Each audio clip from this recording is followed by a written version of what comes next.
जुवेद भट्ट साहब के वकील थे, उन्होंने बहस की है। उन्होंने जज से ये कहा कि जी आज बहस लाजम करें और इनकी जो जमानत है वो कैंसिल करें। 20 तारीख को सारा चलान मुकम्मल करके तो फिर ये 20 तारीख को जो है ना ये बहस होगी, तो फिर फैसला होगा कि कैसर सुहेल भट्ट को जमानत मिलती है या उन्हें वो जज कहते हैं कि आप अपनी बेल वापस उठा लें। यही हाल जो है वो मीर फतेह का है। बुलेट प्रूफ गाड़ी है जिसमें ये दोनों सवार होते हैं, मीर फतेह भी शामिल है, कैसर सुहेल भट्ट है। उस गाड़ी में सवार होते हैं और आगे भी स्कॉट होता है पुलिस का और पीछे भी स्कॉट होते हैं। आज से पहले कभी ऐसा नहीं हुआ कि किसी मुल्जिम को पुलिस की जानिब से इतनी बड़ी सिक्योरिटी फराहम की गई हो। कैसर सुहेल भट्ट का कहना यह था कि मैं बात इसलिए नहीं कर रहा कि वो कहीं ये ना समझ बैठे कि मुझ पर FIR हुई है तो मैं घबराहट के मारे उन्हें सुलह के लिए फोर्स कर रहा हूँ। और मीर वो सब भी ये कहते हैं कि मैं भी इनोसेंट हूँ, मुझे भी कुछ पता ही नहीं है ये कत्ल जुवेद भट्ट साहब कैसे हुए। लाख में से ना 1% भी सुलह की बात किसी के साथ नहीं हुई। अस्सलाम वालेकुम, आप देख रहे हैं ARS पाकिस्तान और मैं हूं आपका देसी एंकर जाहिद खान। हमारे साथ बैठे हैं अली रजा शरादी साहब,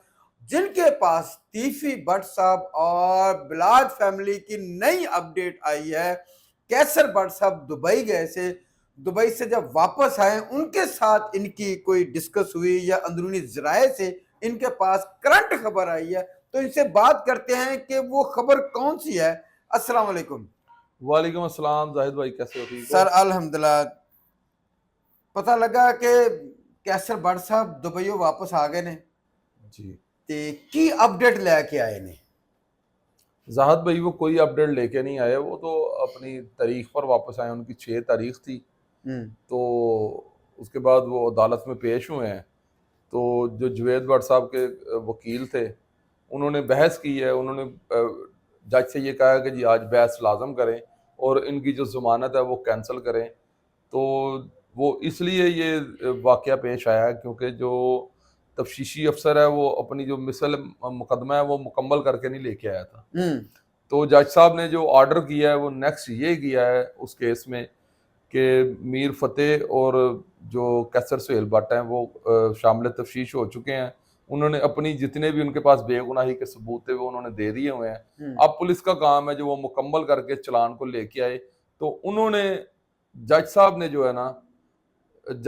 जो है ना उन्हें तफ्तीशी अफसर को ऑर्डर करते हुए ये कहा है, और ऑर्डर में भी ये लिखा है कि मैं आपको 14 दिन का टाइम दे रहा हूँ और अब जो है ना आप 20 तारीख को सारा चलान मुकम्मल करके तो फिर ये 20 तारीख को जो है ना ये बहस होगी, तो फिर फैसला होगा कि इसमें कैसर सुहेल भट्ट को जमानत मिलती है या उन्हें वो जज कहते हैं कि आप अपनी बेल वापस उठा लें या फिर कोई और सूरत हाल बनती है। यही हाल जो है वो इसमें मीर फतेह का है, जो मीर बिलाज के छोटे भाई हैं और आरफ मीर टीपू के सबसे छोटे बेटे हैं। वो भी पेशी पे आए थे। ओबियसली उन्होंने भी पेशी पे आना ही आना है, वो इकट्ठी मर्ज हो जाती है ना डेट। जब आप किसी केस में अंटैरम लेते हैं तो बाद में कोई आपका मुकदमेबार अंटैरम ले लेता है, तो फिर आप लोगों की डेट जो है वो मर्ज हो जाती है।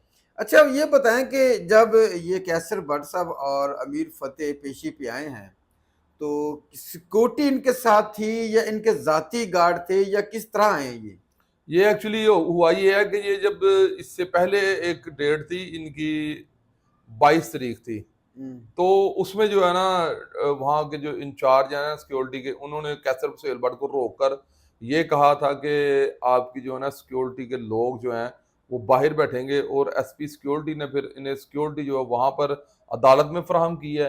और अब जो है मेरे ख्याल के मुताबिक इनके साथ ग्वाल मंडी थाना से एक गाड़ी आती है और एक पुलिस लाइन से या DIG ने स्पेशल जो इनको ना गाड़ी फराहम की हुई है, क्योंकि इनके आगे पीछे जो है ना इनकी एक जो बुलेट प्रूफ गाड़ी है जिसमें ये दोनों सवार होते हैं, जिसमें मीर फतेह भी शामिल है और कैसर सुहेल भट्ट है।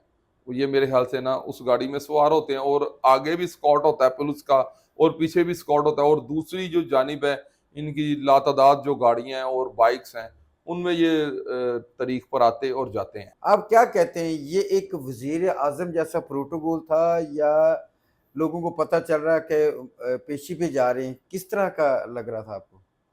ये एटमॉस्फेयर इसलिए है कि इनका मुखालिफ जो है वो एक तारीखी आदमी है, वो यानी कि उसका अंडरवर्ल्ड में एक तारीखी नाम है जिसका नाम तीफी भट्ट है, और ये सारा कुछ जो है पुलिस उनको सहूलियात दे रही है वो इसलिए दे रही है कि कोई ऐसा नाखुशगवार जो वाकया ना पेश आ सके, क्योंकि उनका भी जख्म जो है वो इस वक्त रिस रहा है। तो तीफी भट्ट की जानिब से कोई ऐसा यानी कि इकदाम न कर दिया जाए, तो पुलिस जो है इनको इसलिए ये सारा प्रोटोकॉल दे रही है। और एक और बात मैं आपके व्यूवर्स के लिए ये बता दूं कि आज से पहले कभी ऐसा नहीं हुआ कि किसी मुल्जिम को पुलिस की जानिब से इतनी बड़ी सिक्योरिटी फराहम की गई हो। आज से पहले आज तक ऐसा नहीं हुआ, ऐसा नहीं हुआ कभी। ये पहली बार हुआ कि किसी मुजरिम को इतना प्रोटोकॉल मिला हो। ये मुजरिम नहीं, ये मुल्जिम होता है। मुल्जिम। ये मुल्जिम को इसलिए, ये मैंने बताया ना कि सिक्योरिटी इसलिए फराहम की गई है, एक तो उनके घर का ऑलरेडी नुकसान हो चुका है, और ये प्रैक्टिस पहले भी हो चुकी है कि अवान अदल में इसी बच्चे के वालिद पे ऊपर भी अटैक हो चुका है और 5 लोग वहाँ पर फौत हो गए थे, और एक जो आर्मी टीपू थे वो जख्मी हो गए थे। तो ये उसके सामने ही अदालत बनती है, करीब ही है, जहाँ पर ये पेश होते हैं मीर फतेह और कैसर सुहेल भट्ट। कैसर भट्ट साहब से आपका फ़ोनी राब्ता है? हाँ जी, बिल्कुल, उनके साथ रब्ता हो जाता है कभी कभी। उन्होंने क्या बताया सुलह की सूरत हाल, के वो कदम बढ़ा रहे हैं सुलह की तरफ? देखें जी, सुलह जैसे हम लोग चाहते हैं कि सुलह हो जाए, कैसर सुहेल भट्ट साहब भी ये चाहते हैं कि सुलह होनी चाहिए। कैसर सुहेल भट्ट का कहना ये था कि मैं बात इसलिए नहीं कर रहा कि वो कहीं ये ना समझ बैठें कि मुझ पर FIR हुई है तो मैं घबराहट के मारे उन्हें सुलह के लिए फोर्स कर रहा हूँ, क्योंकि मैं जब इस केस का कोई आइनल फाइनल होगा, क्योंकि मैं तो कुरानी ईमानी बेगुनाह हूँ, तो जब कोई फैसला होगा तो फिर मैं उनको जोर डालूंगा। उनके कहने का मकसद ये है कि अब अगर मैं कहूँगा तो वो ये कहेंगे कि यार कतल च फसे आए थे, तद करके जरा ना सानू जोर लवा रहे हैं कि छड़ दियो छड़ दियो छड़ दियो, क्योंकि वो ये कहते हैं कि मेरी बात हुई है मीर मौसफ से, और मीर मौसफ भी ये कहते हैं कि मैं भी इनोसेंट हूँ, मुझे भी कुछ पता ही नहीं है ये कत्ल जुनैद भट्ट साहब कैसे हुए हैं। अगर सुलह की बात हो रही है, जिस तरह जराए से हमें पता चल रहा है, लेकिन जुनैद भट्ट साहब के जो वकील है या उनकी तरफ से ये कहा जा रहा है अभी इनकी जमानतें कैंसिल की जाए, बिल्कुल, ठीक है, इन्हें गिरफ्तार किया जाए। जी जी। अगर उनकी ये बात है तो फिर सुलह की बातें वो झूठी है सारी मामला। सर मैंने कई प्रोग्रामों में ये कह चुका हूँ कि सुलह बिल्कुल 1 लाख में से ना 1% भी सुलह की बात किसी के साथ नहीं हुई। ये मीर मौसफ की बात इसलिए हो जाती है कि मीर मौसफ जो हैं वो एज में छोटे हैं। आप अंडरस्टैंड कर रहे हैं कि जो बंदा एज में छोटा होता है ना, चाहे उसके काम या उसका कारोबार, उसकी हैसियत कारोबारी या पैसे के लिहाज से बहुत बड़ी भी हो, तो वो एज में छोटा होता है तो कोई भी बंदा उससे बात करने में हिचकिचाहट फील नहीं करता। तो मेरा जो पर्सनल जो एनालिसिस है, ये किसी जराए की या किसी की रिपोर्ट नहीं है, ये मेरा पर्सनल ये अंदाजा है कि अभी तक तीफी भट्ट साहब से किसी ने सुलह की बात नहीं की, क्योंकि उनके जो है वो बहनोई मर्डर हुए हैं।